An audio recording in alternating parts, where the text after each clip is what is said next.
Welcome back to Real Talk with Raini. This is where we take one real life question and create a next step forward. Now today I don't have a letter with a question that I'm going to read. Instead, we are going to address a topic I have been hearing an awful lot about. And that is creating new friendships, new relationships after the end of another or after another disruption in our life. So this could be the end of a romantic relationship, so a death or a divorce. A disruption could also be we move to a new city. So we no longer have those familiar friends around us on a daily basis. And then sometimes our friend circle is very job centric. So it's really centered around our work. And if we lose that job, then those relationships are certainly different after that. We're going to touch on all of these. Now, the way that we approach each one is very similar, but we have some different perspectives that we need to look at. So the first thing that we are going to jump into is the end of a romantic relationship. Now, certainly after a partner has passed, things shift a bit, and you are probably accustomed to being a part of a couple. Like maybe you don't want to go with two other couples to a concert or a venue of some sort when you're solo, when you don't have a date. Now, I am here to tell you that it can be a lot of fun. I am often a third and a fifth wheel, a seventh wheel, whatever. Like I will tag along with just about anybody. So I would say give it a go if you're comfortable doing that. I would say even give it a go if you're not comfortable doing it. Just try it. Because if these people are truly your friends, you're still going to have a good time.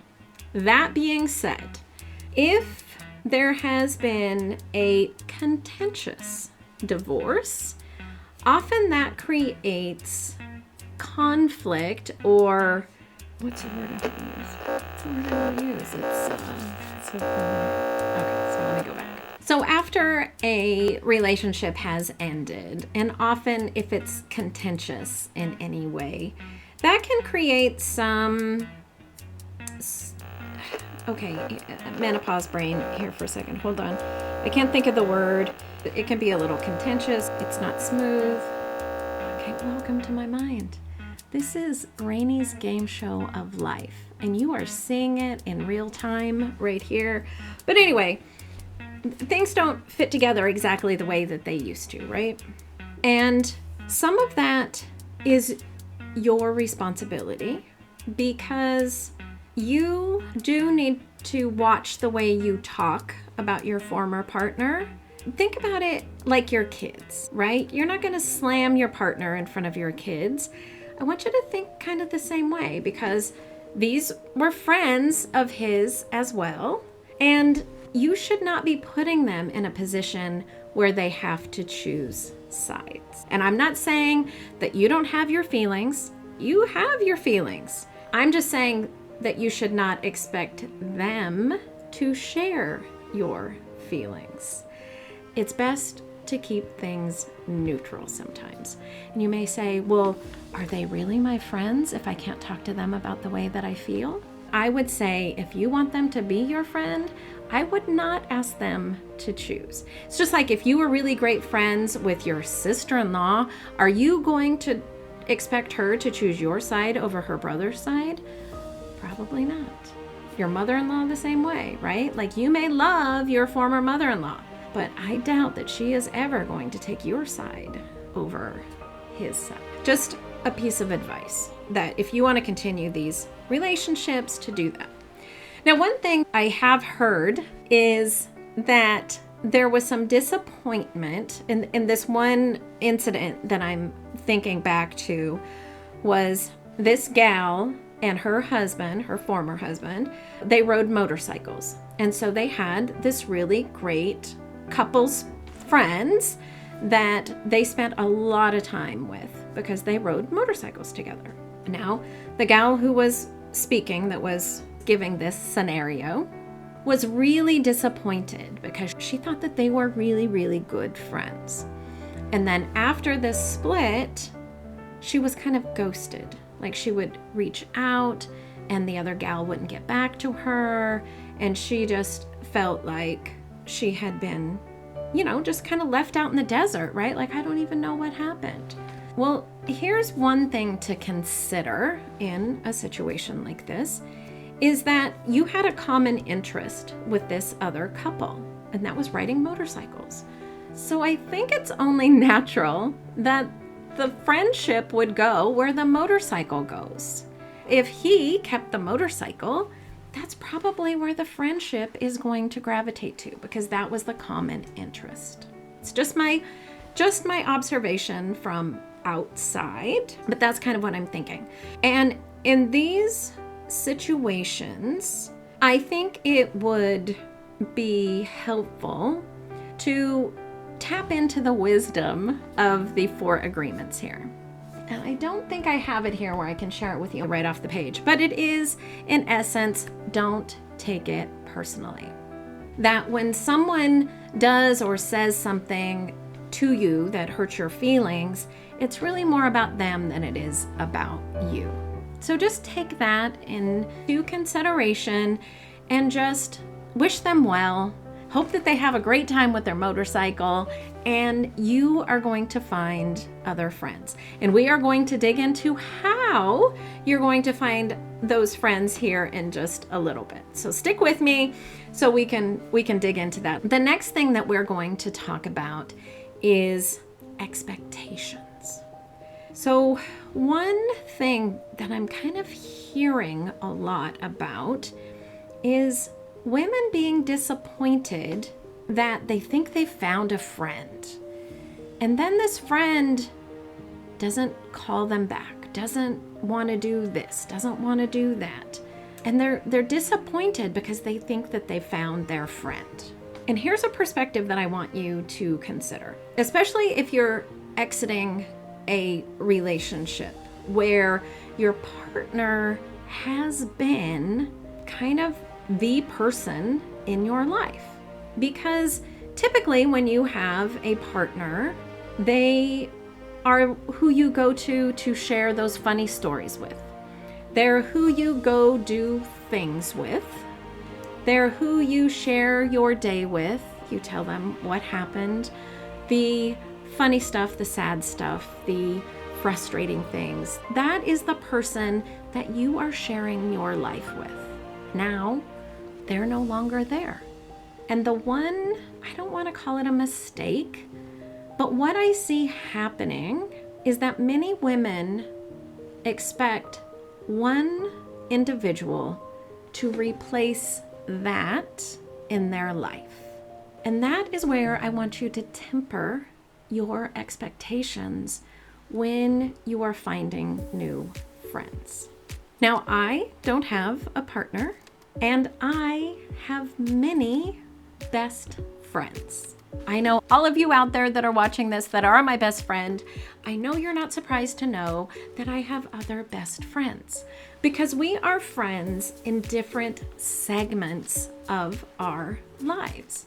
We fulfill different needs for one another. So one friend that I have here locally, she and I have a shared love for music. We love to listen to music and go dancing. We like to try different places to eat and try different drinks. We like to go to the theater together. We do little mini road trips. When I want to go paddleboarding, when I want to go kayaking, when I want to take a hike, she is not the friend that I call, because she is not going to go outdoors into the wilderness in any way, shape, or form. And she's also not going to do any long distance traveling with me. So she does not fulfill some of my friendship needs. But we have a great time together. So I want you to think about the connections that you've made, and maybe the unreasonable may sound a little harsh, but I think it could be accurate. Have you had unreasonable expectations for a particular friendship?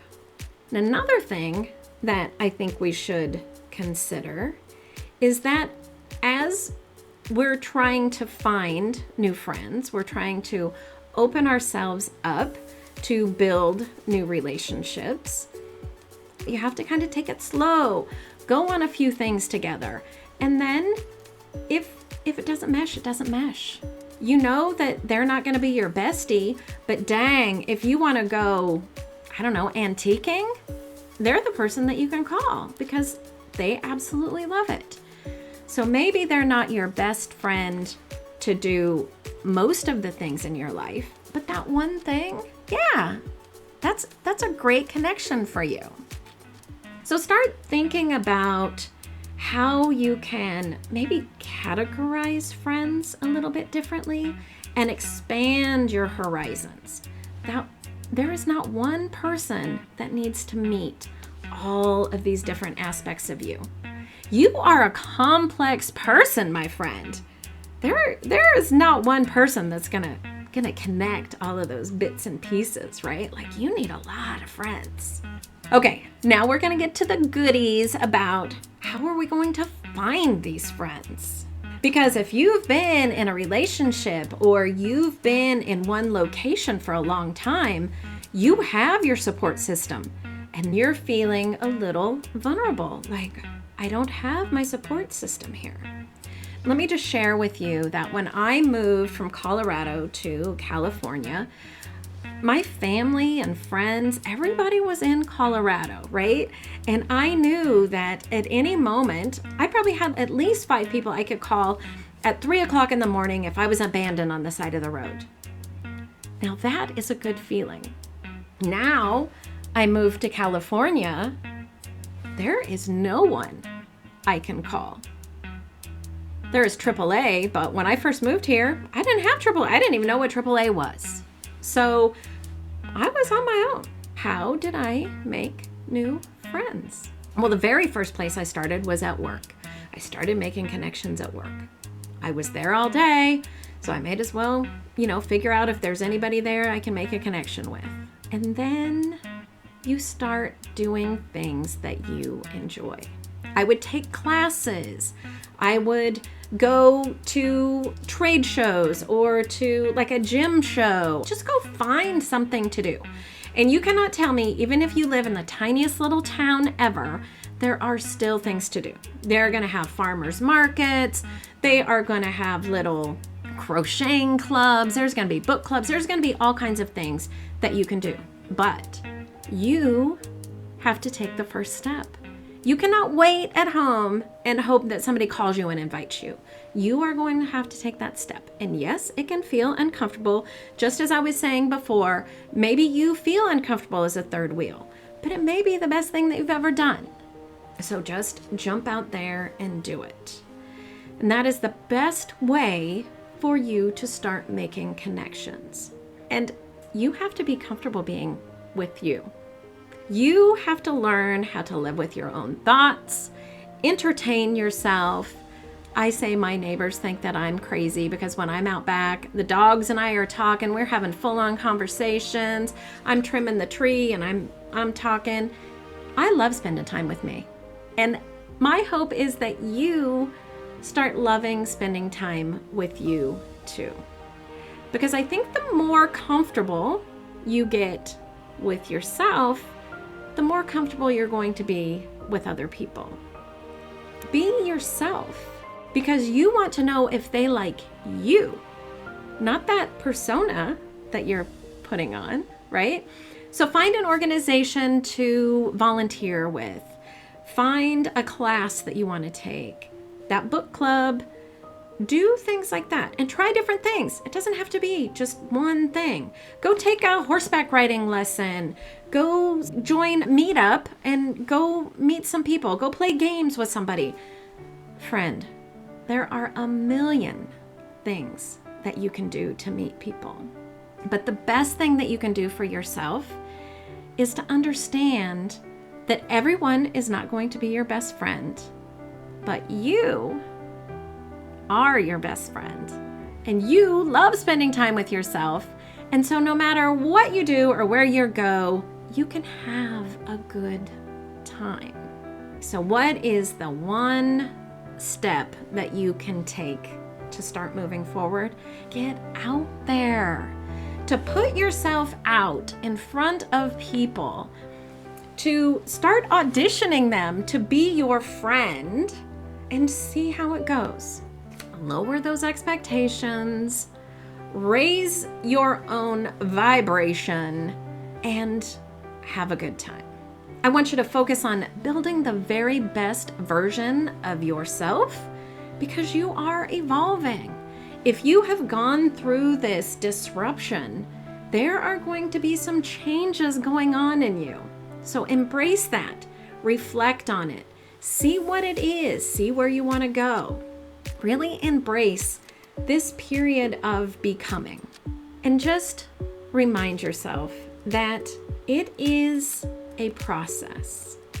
So just focus on one conversation, one connection, and then pretty quick, you will be building an entire community. I hope this has been helpful. I hope that you have learned to embrace the process a little bit, to temper your expectations, and just start enjoying the process. I am Resourceful Raini. Here is to fresh starts and fearless moves. I will see you next time.